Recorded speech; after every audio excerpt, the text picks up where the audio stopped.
નમસ્કાર, હું છું કેતલ અને આપ જોઈ રહ્યા છો CB24।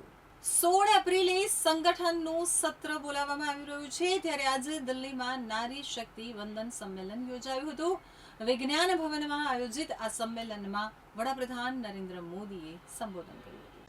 સપ્ટેમ્બર 2023માં સંસદે નારી શક્તિ વંદન અધિનિયમ પસાર કર્યો, જે વિધાનસભાઓમાં મહિલાઓનું પ્રતિનિધિત્વ વધારવા તરફ એક મહત્વપૂર્ણ પગલું છે। આ કાયદામાં લોકસભા અને રાજ્ય વિધાનસભાઓમાં મહિલાઓ માટે 1/3 બેઠકો અનામત રાખવાની જોગવાઈ છે। હવે દેશભરમાં મહિલા અનામતના અમલીકરણને ધ્યાનમાં રાખી 16 એપ્રિલે સંસદનું સત્ર બોલાવવામાં આવી રહ્યું છે। ત્યારે આજે દિલ્હીમાં નારી શક્તિ વંદન સંમેલન યોજાયું હતું। વિજ્ઞાન ભવનમાં આયોજિત આ સંમેલનમાં પીએમ મોદી સંબોધન કરી રહ્યા છે।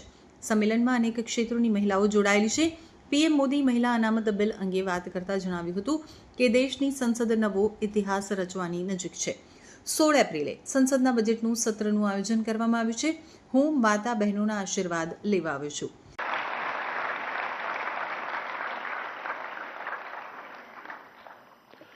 2023 में नई संसद में जो नया भवन निर्माण हुआ, उसमें हमने नारी शक्ति वंदन अधिनियम के रूप में प्रथम कदम उठाया था। वह समय से लागू हो सके, महिलाओं की भागीदारी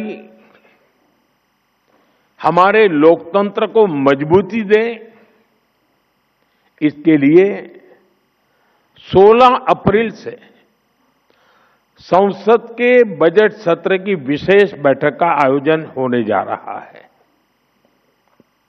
और उसके पहले आज नारी शक्ति वंदन का ये कार्यक्रम, मैं इसके लिए इस कार्यक्रम के जरिए हमें देश की कोटि कोटि माता बहनों का आशीर्वाद मिल रहा है। और मैं इस कार्यक्रम में आपको कोई उपदेश देने नहीं आया हूं, न ही मैं आपको जगाने आया हूं। मैं आज आया हूं आप सबके, देश की कोटि कोटि माताओं बहनों के आशीर्वाद लेने के लिए।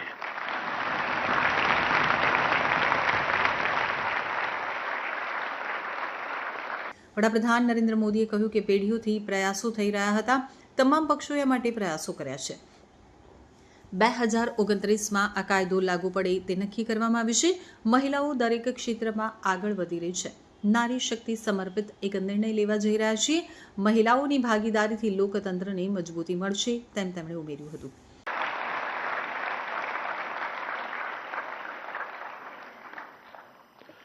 दो 2023 में नई संसद में जो नया भवन निर्माण हुआ, उसमें हमने नारी शक्ति वंदन अधिनियम के रूप में प्रथम कदम उठाया था। वह समय से लागू हो सके, महिलाओं की भागीदारी हमारे लोकतंत्र को मजबूती दे, इसके लिए 16 अप्रैल से संसद के बजट सत्र की विशेष बैठक का आयोजन होने जा रहा है। और उसके पहले आज नारी शक्ति वंदन का ये कार्यक्रम, मैं इसके लिए इस कार्यक्रम के जरिए हमें देश की कोटि कोटि माता बहनों का आशीर्वाद मिल रहा है। और मैं इस कार्यक्रम में आपको कोई उपदेश देने नहीं आया हूं, न ही मैं आपको जगाने आया हूं। मैं आज आया हूं आप सबके, देश की कोटि कोटि माताओं बहनों के आशीर्वाद लेने के लिए।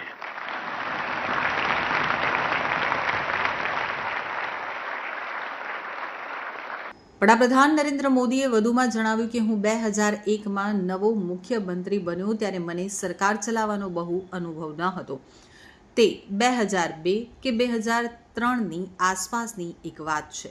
અમારા એક ધારાસભ્ય મારી પાસે આવ્યા અને કહ્યું કે મારા વિસ્તારની એક ગ્રામ પંચાયતની મહિલાઓ તમને મળવા માંગે છે. તેમણે કહ્યું કે પંચાયતના બધા સભ્યો મહિલાઓ છે. હું ચોંકી ગયો અને મેં પૂછ્યું કે આ કેવી રીતે શક્ય છે. જ્યારે તેઓ મને મળવા આવ્યા ત્યારે મેં તેમને પૂછ્યું કે તેમનું લક્ષ્ય શું છે અને તેઓ આગામી 5 વર્ષમાં શું પ્રાપ્ત કરવા માંગે છે. मैं मेरा अपना निजी अनुभव बताता हूं. ये सामर्थ्य क्या होता है.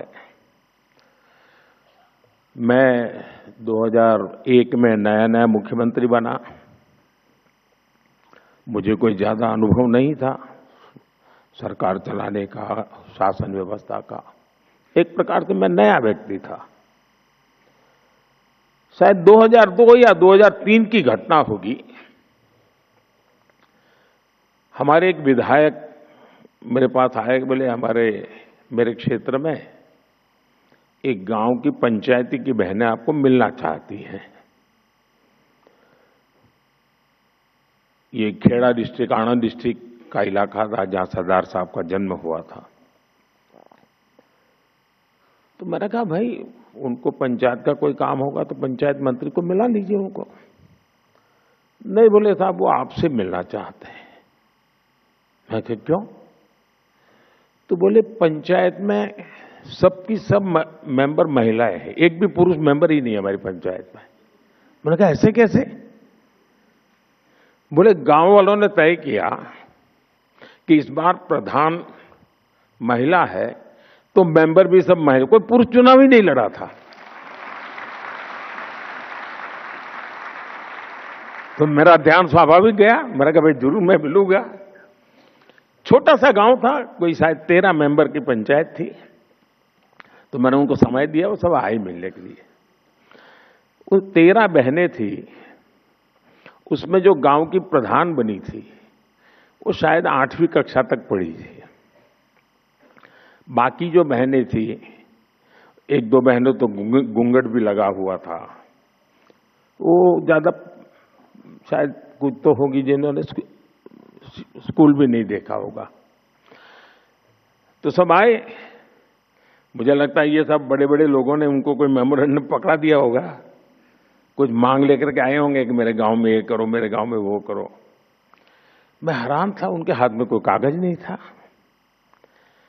तो बैठे, मैंने परिचय किया. मैं पूछा आपने समय मांगा था, क्या काम है. नहीं, बोले कोई काम नहीं है. तो ऐसे ही बोले हम चुनकर आए हैं तो मिलने आए थे. अब ये भी मेरे लिए बड़ा आश्चर्य था, वरना नेता लोग आते हैं तो सिर्फ मेमोरेंडम लेके आते हैं. फिर मैंने उनको पूछा अच्छा बताइए. मैंने कहा कि आपको अगर 5 साल इतना बड़ा काम मिल गया, आप सब बहनें गांव को संभालने वाली हैं, तो आपका सपना क्या है. 5 साल में क्या करोगे आप लोग, गांव में कैसा करोगे. सामान्य होता तो क्या जवाब देता. ये जो हम जैसे बड़े बड़े दिखते हैं ना, वो क्या जवाब देते हैं. स्कूल बना लेंगे, अस्पताल बना देंगे, रोड बना देंगे, ऐसे ही जवाब देते. उस दिन 8वीं कक्षा पढ़ी हुई इस प्रधान ने और उसके साथ आई हुई महिला मेंबर्स ने मुझे जो जवाब दिया, वो शायद दुनिया का बड़े से बड़ा अर्थशास्त्री नहीं दे सकता है. और वो बात आज भी मेरे लिए एक लेसन की तरह है. मैं सीएम बना, पीएम बना, लेकिन उस पंचायत की महिलाओं की वो बात मेरे लिए आज भी मार्गदर्शक है. आपको आश्चर्य होगा ऐसा क्या जवाब दिया होगा. जब मैंने उनको पूछा क्या करेंगे आप, 5 साल आपको मिले हैं, गांव ने आपने बढ़ाई था, तब उन्होंने मुझे जवाब दिया साहब एक इच्छा है. मैंने कहा क्या. और वो जवाब आज भी मेरे कानों में गूंजता रहता है जी।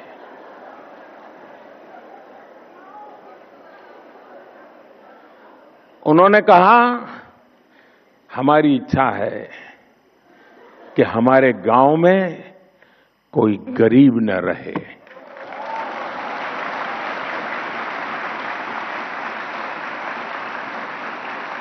આઠમા ધોરણ પાસ પ્રધાનના જવાબથી મને આઘાત લાગ્યો. આજે પણ મને તેમનો જવાબ યાદ છે. તેમણે કહ્યું, અમે ઈચ્છીએ છીએ કે અમારા ગામમાં એક પણ વ્યક્તિ ગરીબ ન રહે.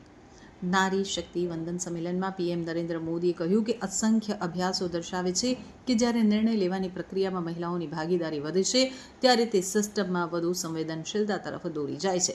મારું માનવું છે કે જળ જીવન મિશનની સફળતામાં સૌથી મોટું પરિબળ પંચાયત સ્તરે મહિલાઓની ભાગીદારીની નોંધપાત્ર રીતે વધેલી ભૂમિકા છે. લાખો મહિલાઓ જે ઘણા વર્ષોથી આપણી સ્થાનિક સંસ્થાઓ અને સંસ્થાઓમાં કામ કરી રહી છે અને નેતૃત્વ કરી રહી છે, તેમને પાયાના સ્તરે વ્યાપક અને સમૃદ્ધ અનુભવ છે. તેઓ હવે વધુ મોટી ભૂમિકા નિભાવવા માટે તૈયાર છે. साथियों, अनेक अध्ययनों में ये सामने आया है कि जब निर्णय प्रक्रियाओं में महिलाओं की सहभागिता बढ़ी तो इससे व्यवस्थाओं में भी संवेदनशीलता आई है और ये बहुत बड़ी ताकत होती है. और इसका परिणाम है पानी, शिक्षा, स्वास्थ्य, पोषण, ऐसे कई विषयों में ज्यादा समर्पण भाव से, ज्यादा संवेदनशीलता से परिणामकारी काम हुए हैं. जल जीवन मिशन मैं समझता हूं इसकी सफलता का सबसे बड़ा उदाहरण है. इसमें पंचायत स्तर पर महिलाओं की भागीदारी की ही बहुत बड़ी भूमिका है. साथियों, हमारे लोकल बॉडीज और संस्थानों में इतने वर्षों से जो लाखों महिलाएं काम कर रही है, नेतृत्व कर रही है, उनके पास ग्रासरूट लेवल का बहुत समृद्ध और लंबा अनुभव है. वो अब और बड़ी भूमिका के लिए तैयार है और तत्पर भी है. मैं मेरा अपना निजी अनुभव बताता हूं. ये सामर्थ्य क्या होता है. मैं 2001 में नया मुख्यमंत्री बना. मुझे कोई ज्यादा अनुभव नहीं था सरकार चलाने का, शासन व्यवस्था का. एक प्रकार से मैं नया व्यक्ति था. शायद 2002 या 2003 की घटना होगी. हमारे एक विधायक मेरे पास आए, बोले मेरे क्षेत्र में एक गांव की पंचायती की बहनें आपको मिलना चाहती हैं. ये खेड़ा डिस्ट्रिक्ट, आनंद डिस्ट्रिक्ट का इलाका था जहां सरदार साहब का जन्म हुआ था. तो मैंने कहा, भाई उनको पंचायत का कोई काम होगा तो पंचायत मंत्री को मिला लीजिए उनको. नहीं, बोले साहब वो आपसे मिलना चाहते हैं. मैं कहा, क्यों? तो बोले पंचायत में सबकी सब मेंबर महिलाएं हैं, एक भी पुरुष मेंबर ही नहीं है हमारी पंचायत में.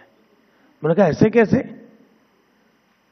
बोले गांव वालों ने तय किया कि इस बार प्रधान महिला है तो मेंबर भी सब महिला, कोई पुरुष